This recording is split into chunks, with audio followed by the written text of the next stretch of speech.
Hello, ladies and gentlemen. Welcome to the Cologne podcast. My name is Mike. And I'm Ryan, and we're just two simpletons giving our uneducated opinions on the world of fragrance. We should not be trusted. No, don't trust us. But for whatever reason, you've decided to give us 20 to 30 minutes of your time. And for that, we're going to give you our take on Roja Dove's Enigma /Creation E Parfum. That is correct. And I am super hyped because I have the Parfum Cologne. I love that one. And a friend of the podcast has sent us this along with, how do you pronounce the other one? Fève Délicieuse or something? Yes. A friend of the podcast named Aaron had sent this to us, and shame on us, he sent this back in November Yes. of 2021. We suck. We know we suck. Just give us our paddlings, okay? Okay. Right here! Kill me! Okay. I think Aaron loves this. I think we're going to love this. But let me tell you someone who did it, Ryan. Okay. It's Majestic Mammy from Fragrantica, who said this is one of the best sellers in the Roja Dove collection. It's nice with a nice inspiration behind the fragrance. Mm-hmm. I believe that Roja Dove was sitting in a cafe and saw a woman who looked as if she was given everything in this world. Jewels on her neck, a beautiful face, and elegance. If she exhaled on a man, he would fall in love. This was the inspiration. However, it was nice, but not as nice as the story. Not as memorable as Amber Oud 7 out of 10. Man, what a name. Man, when I was following him all along there till he said, not as great as Amber Oud. And we'll just be real, very early on, we still haven't yet to do an episode on it. We do have Amber Oud, but literally that shit is stout. So strong. We literally, this is at the time we were not holding ourselves accountable, and we got it was like one of our first big packages we ever got. Yeah. And we sprayed that on just a cardstock one time. And I still smell it. Yeah, it was so pungent that we literally had to wait a day to even pick it up and do something with it. So I feel like that guy's nose is way out there if that's the kind of shit he likes. Yeah. And we were talking about this earlier, that on the card, even Ohm 2 was really holding out, and it still smells great on the card. Yeah. I don't know if it was just my skin or something, but it did seem like it left me a little too soon. But we've been picking up the card for the past 2 days, and the cardstock does smell amazing. So, and I can't stop spraying it. It smells great. It seriously is incredible. Kajal, we love you. Come back. Come back to us, Kajal.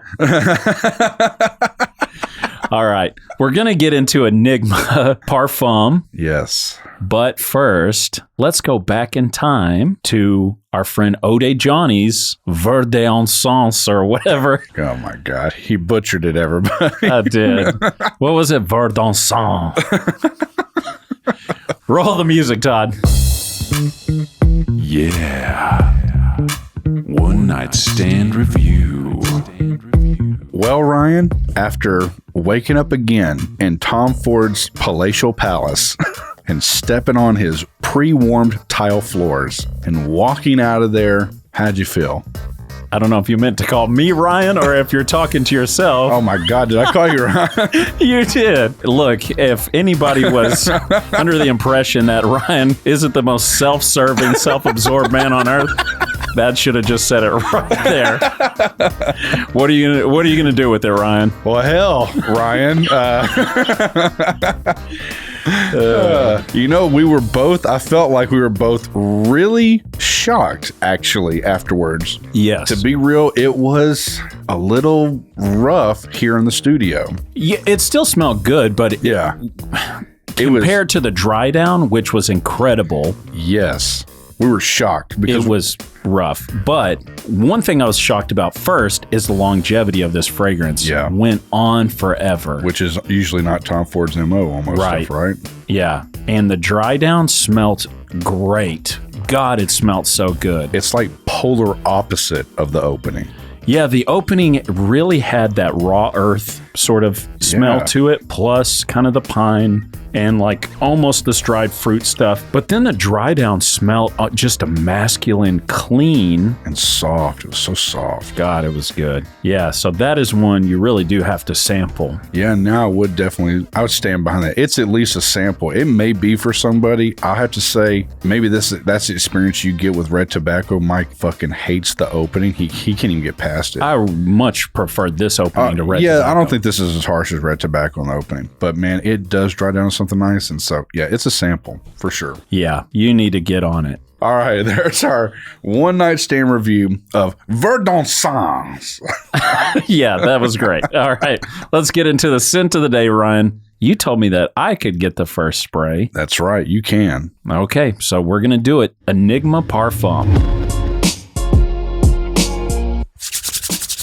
Oh, I'm ready. I know we've already said it, but thanks again, Aaron, for sending these. So happy that you haven't given up on us yet after all these months of us being fucking slackers. He's probably like got pictures of us printed off, like carving our eyes out and stuff. Sorry, Aaron. We deserve it. Oh, man, he went sissy on it. Sissy? I'm going Ooh, hamsy. baby, that's loud. You did the same number of sprays I did. You always do that. You're a fucking imbecile. Very much like the Parfum Cologne, but like to me, sweeter. Yes, it feels a little denser, too. I guess is kind of the word I'm looking for. Damn. God, you know what this is like? This smells like a new tire. Really? Yeah, I smell like the Creation E, like yours, but like it's so strong right now, it smells just like a brand new tire. It does supposedly have a little skankiness to it up top. Is that why you wanted me to spray it first? Yeah, because I know you hate smelling skanky. I, on the other hand, I love smelling skanky. Ryan's a skank. Man. Yeah, to me, God, this smells like a fucking tire. Like the best possible way. Believe it or not, some of this, what's that one that Bill got us to pick up? Jules. There's a little bit of that, because that had a little stink to it up at the top. There's a little bit of that to this. But that one was like more old school cool. This one is definitely skanky, for sure. Okay, what is it, modern cool? So that was old school cool. What's Yeah. this one? This one is brand new cool, like a Michelin man. Man, interesting. I don't know which one I like better.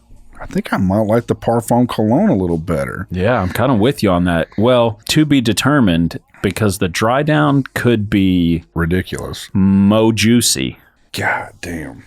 Yeah, Man. this has got some freaking clackers on it.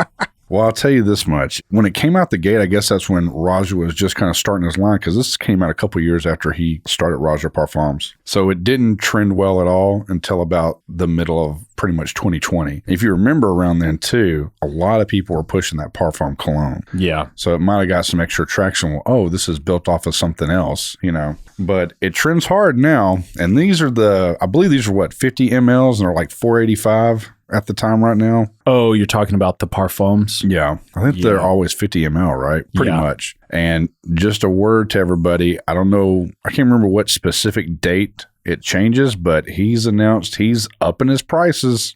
Yeah, everybody's up in their prices right now. Yeah, we just got gas today. $1 more than we're used to spending. It's just ungodly. Oh, my damn. I just whiffed that for a second, and it smelled way more like a Coke than the other one I've got. Damn, that hit me good. This one is interesting because it's very strong, but also kind of soft at the same time. Damn, I'm telling you guys, this thing just hit me, and it did smell straight up Coca-Cola for a second. That was crazy. See, I always get more root beer than Coca-Cola. There's something else going on in there. I love this fragrance. Maybe it's the sassafras root. Is that what's used in root beer? Man, possibly. I'm not sure. I'll tell you a badass root beer, though. For our brethren in the northern regions of America, I want to tell you, we don't have it down here, and sometimes I order it. Was it Frosties? No, we got Frosties. We have Frosties, IBCs, and A&Ws, but the absolute best for any listener who has not experienced a proper root beer, pick you up some Moxie. Oh, yeah. Yeah, you remember now. I do remember I got him to it. try it. The first time you ever drink it, it's like the first time you had coffee. It's real bitter, and you're like, It's fuck. not as sweet as a typical, Exactly. you know. But man, after you get that first Soda. one down, it's like your body goes, I need them all. And you just start guzzling them. Then you move on to 6 packs of beer. it's a gateway root beer. Oh, Lord. Okay, Ryan, who do you think is wearing this? Man, it's definitely mid-30s and up. At least. Yes, and this motherfucker's got his shit together. Ooh. He's got on a nice suit. It's tailored right. It's cinched right perfectly to make this perfect pouch in the front. Ooh, baby. And it's filled, okay? And he's walking in with a wallet. Yes, of course. Ooh la la. Like I do. I put my wallet in my front pocket. And he walks in to the nicest fucking restaurant. And he sits down, and a beautiful young lady sits with him. Let me guess, this beautiful young lady appears as if she's been given everything in this world. Jewelry, looks. But the one thing she hasn't been given is his wallet. Dude, this thing is badass, man. I've told you, even with the Parfum Cologne, I wear it only when I dress up, and I feel like 007 or something. This shit's sick, man. It's sexy. Yeah, it does have a very The Spy Who Shagged Me sort of a vibe. It's not even about what I think other people give a fuck about it when I wear it. Like, when I wear it, I really do feel fucking flooded with fucking confidence. I love this shit. It's not my cup of tea. Yeah. But for you, definitely. Yeah, somebody with zero confidence whatsoever. This is right up their alley. For sure, yeah. It's a good smell. It really is a good smell. It's just not one that I would really wear a lot. I don't know why. Maybe it's not that it's not good. Yeah. It's just I don't really have this strong connection to the fragrance. No. That's all right. I do. So. Yeah, fuck off. All right. I think that's a pretty good one. Okay. So skip it, Sample it. buy it. What are you going to do, Ryan? Me personally, when I come into a very large sum of money one day, it'd be worth getting. But because I already have the Parfum Cologne, it's going to actually be technically for me a skip, but for anybody else out there, it's definitely a sample. I agree. I think it's so good. It's really strong. And I mean, it's very, like, it's a sharp, it cuts. The fragrance cuts. Yeah. Which is weird to say because this does feel like a very warm, rounded fragrance, but it's a very strong fragrance and cuts through. So I think if you're like Ryan and it connects with your persona, I think you'll love it. I'm not saying that it's not a great fragrance. I'm just saying for me, I just don't have any sort of chemistry going on with it. Yeah. No, that's fine. Wouldn't make it past the first date. Well, let me give you a secondary question here then. Okay. Do you think the Parfum Cologne is so close to this that honestly that's the one you should sample? The Parfum Cologne? Yeah. Over the Parfum? I don't know. To me, they're very different. This one is so potent. Like the Parfum Cologne, I don't get that tire sort of smell. Yeah. But this has that vibe because it's so intense. Man, I feel like they're so close. I'd almost say there's a little bit more brightness to the other one. Yeah. I almost want to say that should be the one that I almost want to say skip this and just sample that one, because if you like it, it's obviously a little bit more affordable and you get more juice for the price. Yeah, but we're not talking about price. We're talking about fragrances. Okay. I mean, in this particular situation, I would just say that this makes sense. If somebody said, like whenever I smell the Parfum Cologne, and they go, hey, they make a parfum version of this that is more concentrated with aroma chemicals, this is exactly what I would expect that to be like. Okay.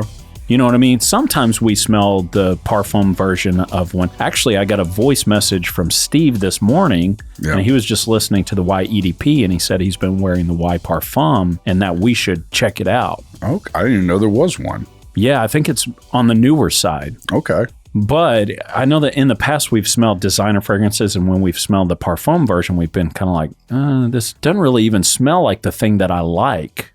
Yeah. once it becomes more concentrated, it doesn't smell as good or even similar to the thing we fell in love with. But this is exactly what I would expect if they said, hey, they make this fragrance, but it's just more potent, more aroma chemicals in it, higher percentage. That's exactly what I think this would be. So then, like. in your opinion, then Roja did a good job then. Yes, I think that if somebody was to go, oh, I want to buy the more intense version Yeah. of the Parfum, I think they're getting exactly what they're paying for with this. Okay, good call. Yeah, I agree. So, yeah, maybe if you're trying to lean in on the more affordable side, try the Parfum Cologne. But if you absolutely love it, it's kind of like Elysium Parfum. God damn it. It's the same way. It's like, I really do love the Parfum Cologne, but I fucking love the Parfum version. Guys, did we do an episode on Elysium Parfum? No, not yet. We didn't? Uh-uh. Oh my God. Guys, just know it's the one. I fucking love that fragrance too, man. Yeah. It haunts us. Man, Roja Dove, dude, he's the fucking wizard of cologne making. Yeah, it's that and the storytelling. I love that aspect to it. Just even describing this. For me and Mike, this is the kind of stuff that we'll gravitate to just because it has a story. Yeah, we're so into movies and, cinema and stuff like that it's just one more thing. This is creating. We talked about on the news one where we talked about smell-o-vision and stuff. Yeah. It's like, this is that. It's like story through sense. Yeah. And it's something that we really gravitate to. So, yeah, I love the fact that he incorporates that in his brand. Yeah, I do too. Okay. Yeah. There you go. Thanks. Well, Mike. Yes, Ryan. Well, friends of the podcast, if you enjoyed today's episode and you want to hear more of it, just make sure to follow us on whatever streaming platform you're on. And if they have an ability to where you can leave a review, leave us a review. It helps the algorithm. It helps us. And you can also share us. Shove us down your parents' throats or your family members' throats. Yeah, you got some sort of family get-together that you're going to be having in the future. Hijack that Bluetooth speaker. Go ahead and slam them with an episode. Maybe slow explosions. So it starts off like, yeah, I'm Big John Bolt. Oh, I'm Terry Manhammer. And we're about to unzip this fragrance. Okay, thank you guys for joining us. This is fucking way off the rails now. Okay, till next time, spray it up, y'all.